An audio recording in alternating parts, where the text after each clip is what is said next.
Len McCluskey will be forced to support Sir Keir Starmer, his new Labour Party or face becoming obsolete in Britain, a political expert told Express. Sir Keir was this week called out by members on the left for failing to address Health Secretary Matt Hancock's delay in publishing contracts at the beginning of the coronavirus pandemic last year.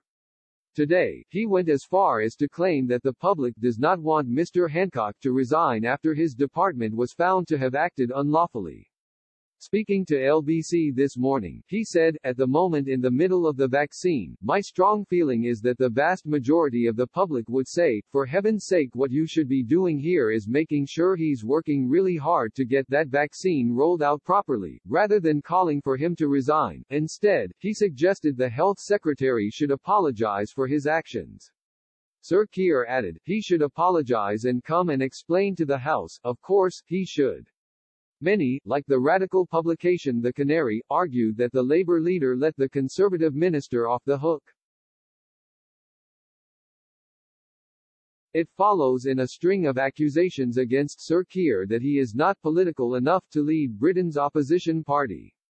Yet, despite failing to hold the government to account in the eyes of the party's more radical element, Stephen Fielding, Professor of Political History at the University of Nottingham, told Express.co.uk that much of the left will be forced to back the Labour leader or face yet more conservative rule.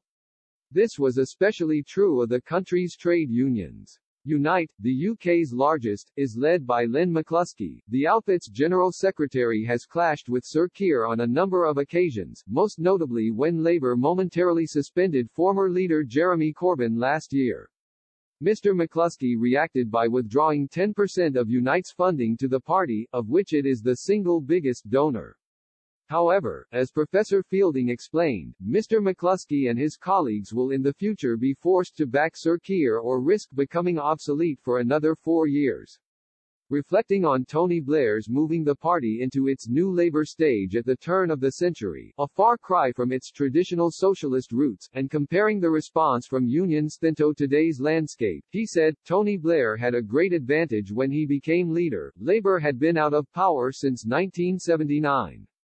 Union leaders might have had some misgivings about Blair and the direction he wanted to take the party, but by that point they were so fed up with losing elections, and they were persuaded that Blair was the man that would win the next election, they just wanted power."